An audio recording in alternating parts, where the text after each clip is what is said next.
Wilma Mankiller was not born to lead in a world that wasn't built for her.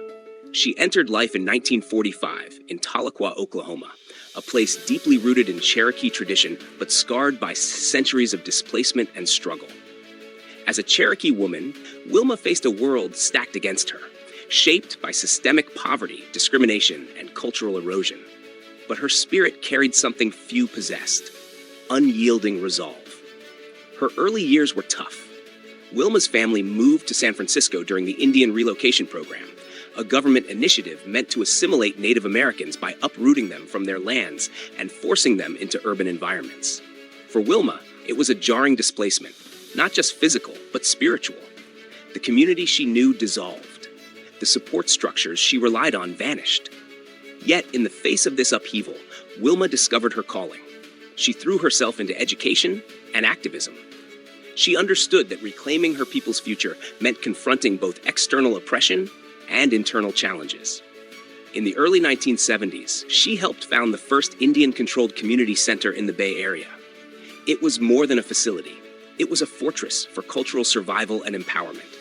Wilma was a builder, a unifier, and above all, a fighter for self-determination.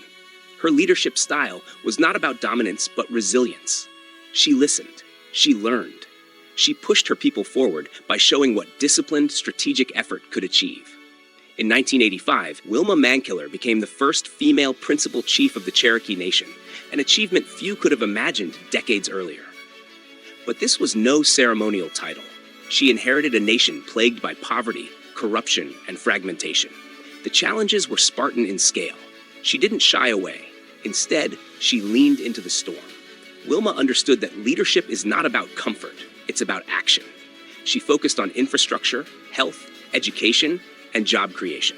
She brought clean water to thousands, rebuilt schools, and opened channels for economic development. She was methodical and relentless. Every small victory was a step toward reclaiming dignity. Her battles were not fought with weapons, but with vision and grit. When critics doubted a woman could lead, she let results answer. When opposition came from within, she navigated politics with quiet strength. Wilma's journey was about endurance as much as achievement. Her body bore scars from years of chronic illness, yet her mind stayed sharp and determined. She pushed forward when many would have given up. She once said, "Trust in the power of your own voice." This was her Spartan creed. It was about owning one's strength, no matter the odds or expectations. Her legacy is not just the improvements she brought, but the path she carved for others. Wilma Mankiller showed that leadership requires courage, resilience, and the discipline to keep moving forward, no matter how steep the mountain. Her story is a blueprint for those who refuse to be confined by circumstance, for those who understand that true power lies in the will to endure, adapt, and lead with purpose. Order the Spartan Mindset today and embark on your journey toward becoming the leader your world needs.